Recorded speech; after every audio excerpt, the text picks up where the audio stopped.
Gilbert Collard, bonjour. Oui, bonjour. Vous êtes député du Gard, secrétaire général du Rassemblement Bleu Marine. Vous avez entendu Marine Le Pen. Elle a tweeté ce matin, victoire de la liberté. Il faut maintenant un référendum en France. Ce oui des Britanniques à quitter l'Union européenne vous conforte vraiment dans cette idée qu'il faut organiser en France un référendum pour quitter l'Union européenne?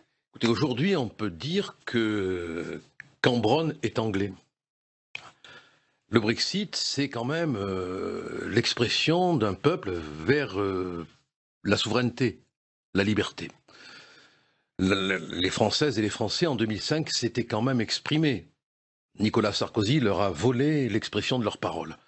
Il est donc nécessaire aujourd'hui, vu ce qui se passe en Angleterre, vu ce qui se passe en Europe, que les dirigeants aient l'honnêteté de donner la parole au peuple sur cette question. Les hommes et les femmes souffrent de l'Europe. Sinon, aujourd'hui, on n'aurait pas un Brexit. Tous les commentaires qu'on peut faire nous amènent cependant à une réalité.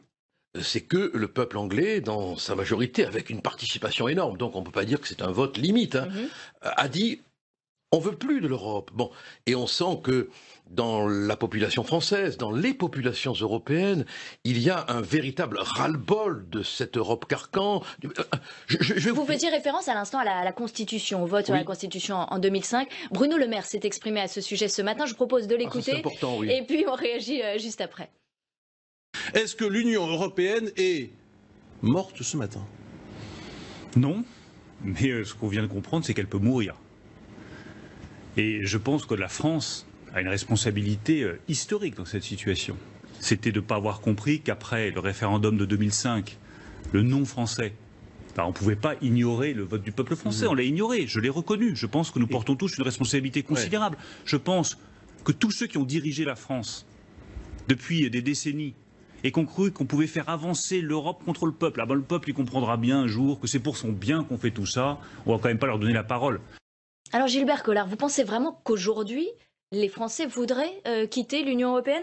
Selon une enquête OpinionWay, seuls 26% des Français voteraient pour une sortie de l'Union et 23% pour un abandon de l'euro.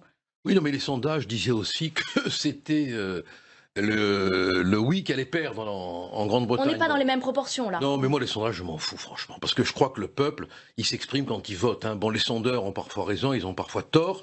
Je crois vraiment qu'aujourd'hui, le peuple français comprend à quel point il est dans un carcan européen. Je me suis permis une réflexion.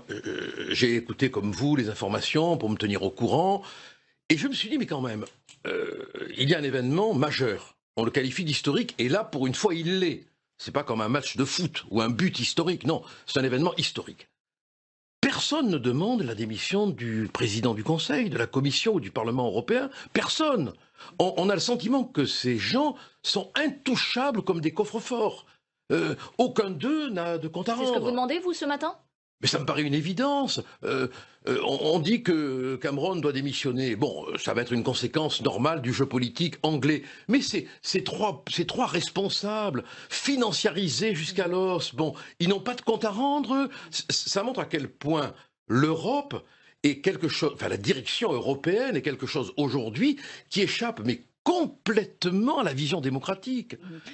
Sauf qu'il y a quand même des élections démocratiques, mais... Oui, nous sommes bien d'accord, mais après la direction elle échappe complètement. Les premières conséquences, par exemple, les marchés asiatiques, la livre sterling qui perd 11% face au yuan, est-ce que vous vous dites pas, finalement, ça va freiner un peu les eurosceptiques ils vont se dire que c'est quand même dangereux de quitter l'Union européenne? Non. Ça, c'est un effet que tous les économistes considèrent comme c'est pas rien de se voir dévaluer de 11% pour une monnaie. Mais écoutez, l'heure de vérité a sonné. Tous les commentateurs, et nous aussi, on va être confrontés au réel. Si la Grande-Bretagne, qui vient de sortir de l'Europe, qui va appliquer l'article 50 du traité, qui a 2 ans pour organiser cette sortie, s'en sort bien, c'est le cas de le dire, tous les commentateurs seront obligés d'admettre que nous avions raison. Là maintenant, vous comprenez, on n'est plus dans la discussion de plateau, dans le débat, on est dans le réel concret. la Grande-Bretagne va nous montrer. Voilà, immédiatement, on ne peut pas tout à fait dire que vous avez raison. Alors donc, ne dites pas immédiatement des conséquences immédiatement, négatives. Les conséquences sont négatives quand on regarde les marchés, quand on regarde les... Non, mais elles sont, dans l'immédiat, elles sont inéluctables, on le sait, ça, bon. Mais ça va très très vite se réorganiser, à mon avis. La Grande-Bretagne fait partie de l'OMC. Bon, est-ce qu'on peut considérer la Grande-Bretagne comme tout autre pays de l'Union européenne? On sait qu'elle ne fait pas partie de la zone euro. Est-ce que c'est pas un cas un peu particulier parce qu'elle a toujours eu une sorte un pied dedans, un pied dehors? 2005. On avait un pied où en 2005, nous, quand on a voté contre? Il était où le pied? Ça, on l'a pris dans le cul par Nicolas Sarkozy, c'est clair. Mais on avait mis un pied dehors, nous. Je veux dire qu'il y a un moment, quand même, où il faut cesser de vouloir imposer au peuple. Sans le peuple, on n'est rien. Je suis rien. Vous pensez que s'il y avait aujourd'hui un référendum en France, les Français décideraient de quitter l'Union européenne? Oh oui, mais ils en ont marre. Vous en êtes certain? Mais ils en ont marre. Celui qui est certain est un prétentieux. Mais disons que j'ai de fortes raisons de penser que le peuple de France, qui est un peuple libre, et qui fera entendre à un moment donné sa liberté, même si on a essayé par tous les moyens de le domestiquer, de l'enfermer. C'est un peuple libre. Il en a marre. Il en a marre de ces technocrates. Il n'y a aucun avantage aujourd'hui à être européen, que ce soit pour nos agriculteurs, que ce soit... Mais on donne plus d'argent à Bruxelles qui nous en rend. Bon, donc cet argent qui nous rend, il va aux agriculteurs, mais on donne beaucoup plus. Où est l'avantage? Pour le marché commun, pour la libre circulation des personnes, des gens, des biens, pour le commerce au sein de l'Union européenne? Ça, c'est l'argument de mes filles. Hein, bon. Mais l'Europe, c'est pas le Club Med. Voilà. C'est pas parce qu'on passe facilement une frontière que le bonheur est dans le pré. C'est aussi le commerce, c'est aussi le bien-être d'un pays, sa richesse, sa croissance, son PIB. Où il est le bien-être de la France aujourd'hui? Où il est le bien-être de la Grèce? Où il est le bien-être? Alors parce que on ne vivait pas avant, mais vous allez voir, la réalité elle est là. On aura tort ou on aura raison. Si l'Angleterre, ce que je pense d'évidence, montre qu'elle peut parfaitement vivre, fonctionner, respirer, se libérer sans la contrainte européenne, la démonstration, une fois pour toutes, sera faite. Vous pensez qu'aujourd'hui, d'autres pays européens vont demander des référendums, vont exiger une sortie de l'Union européenne chez eux? Mais écoutez, à partir du moment où la porte de la liberté s'ouvre, les peuples s'engouffrent. Et je ne vois pas pourquoi d'autres peuples n'auraient pas le même droit démocratique que l'Angleterre. Du reste, si on est si sûr que cela, pourquoi ne pas faire de référendum? Pourquoi? Si vraiment nos élites ont la certitude que le peuple aime cette Europe du carcan, qu'ils fassent un référendum. Vous pensez que ça va être au cœur de la prochaine campagne présidentielle, que les autres candidats vont être nécessairement obligés de le demander? Mais quelque part, si le référendum n'a pas lieu, et on peut douter qu'il aura lieu parce qu'on n'a quand même pas des grands démocrates du peuple à la tête du pays, on l'a vu à travers la question des manifestations notamment, l'élection présidentielle va être peut-être le référendum aussi. On parlait des conséquences, la bourse de Paris perd 8% à l'ouverture, la bourse de Londres 7%. Oui, mais tout ça, c'est un peu la panique sur les marchés quand même. Non, mais n'importe quel économiste... Près de 10% de baisse pour le DAX à Francfort. Attendez, mais c'est un effet immédiat, mécanique, d'une conséquence. Dès qu'un événement politique se produit, la réaction émotive des bourses se manifeste immédiatement. On le sait, ça, bon, c'est pas la peine d'avoir une agrégation d'économie pour le savoir. Bon, mais vous allez voir, ça va se stabiliser. Et je crois que l'honnêteté nous impose d'attendre. Et là, l'heure de vérité a sonné. Si tout se passe bien... Les banques à Londres perdent 30% en bourse. Hein. Oui, mais ça va continuer, et puis ça va se stabiliser.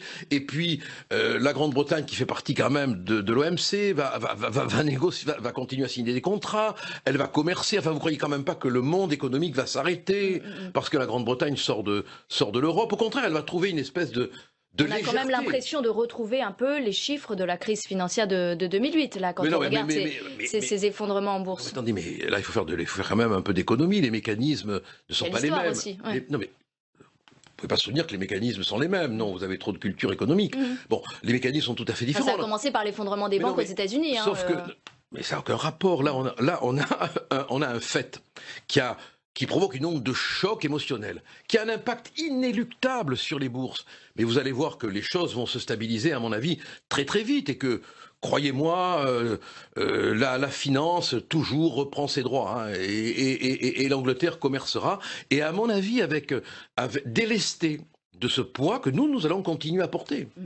Alors Alain Juppé a dit ce matin que c'était un choc historique, qu'il fallait écrire une nouvelle page. Daniel Cohn-Bendit s'est aussi exprimé, c'est un europhile convaincu, on l'écoute. Il faut prendre des initiatives d'une relance européenne, de l'investissement à long terme, une industrie décarbonisée et de proximité, de relocalisation. On a besoin de l'Europe. Face à la mondialisation, on a besoin de l'Europe. Face à la dégradation climatique, on a besoin de l'Europe. Pour les questions de sécurité, par exemple, les Anglais vous disent ça ne fonctionne pas l'Europe, vous voyez la sécurité. Est-ce que vous pensez qu'on va aller au contraire vers plus d'Europe ? Mais écoutez, c'est extraordinaire d'entendre Daniel Cohn-Bendit. C'est l'employé des pompes funèbres qui fait le constat que le malade est mort. Il faut. Mais depuis que l'Europe existe, depuis que elle fonctionne, pourquoi, si elle était adaptable, ces mesures n'ont-elles pas été prises? Pourquoi? Enfin, je sais pas, mais c'est comme un médecin qui voit un malade, dont la maladie s'aggrave de plus en plus, et qui, une fois qu'il est mort, dit il faudrait. Non, mais vous, au Front National, si on se souvient un peu, vous avez toujours dit vouloir sortir de l'euro, de la monnaie unique. Par voie de référendum. Aujourd'hui, on n'est plus tout à fait sur une sortie de l'euro. Par voie de référendum. Monnaie unique, si. Par voie de référendum. Non, nous, on est partisans. Vous ne parliez pas de référendum au départ. Ah si, j'en ai toujours parlé, moi. Alors là, Marine Le Pen n'a pas toujours évoqué l'idée du référendum. Oui, mais elle a toujours été contre l'Europe. Non, mais Marine Le Pen a toujours été contre le fonctionnement de cette Europe. Et on a toujours dit, et alors là vous pouvez faire des recherches policières si vous voulez, on a toujours dit qu'il fallait faire un référendum. On a été les premiers à le dire. C'est ce que vous dites maintenant. Non, mais non, ce n'est pas vrai. Je vous mets au défi. Je l'ai toujours dit. Alors, est-ce que si le FN arrive au pouvoir, on aura la monnaie unique ou on n'aura pas la monnaie unique? Est-ce qu'on peut quitter l'Union européenne et rester avec la monnaie unique, ou est-ce qu'il faut tout abandonner? Il y a deux options. On peut avoir deux monnaies. C'est la solution qu'on envisage. Mais surtout, ce que nous voulons, nous, c'est que le peuple puisse s'exprimer. Et vous savez, on a l'impression qu'on est bras ballants devant cette direction européenne, qu'on n'est pas capable de discuter avec elle. Mais maintenant que l'Angleterre est sortie, si on avait des hommes de pouvoir, alors que la France quand même représente maintenant beaucoup plus en Europe, d'abord elle va être un contributeur beaucoup plus important, hein, vu que l'Angleterre ne contribuera plus. On pourrait quand même imposer des réformes, vous allez voir, rien ne va se faire. Ce que je vous disais tout à l'heure, quand même très significatif, est-ce qu'on va avoir la démission des trois dirigeants, hein, Est-ce que vous demandez, vous, la démission de David Cameron Mais moi, je n'ai pas demandé. Moi, l'Angleterre est un peuple souverain et je n'ai pas demandé la démission de Cameron. Mais en revanche, je trouve inacceptable que les trois dirigeants dont j'ai parlé tout à l'heure ne donnent pas leur démission. Merci Gilbert Collard d'avoir été avec nous ce matin. Vous êtes député du Gard et secrétaire général du Rassemblement Bleu Marine. Très bonne journée à vous.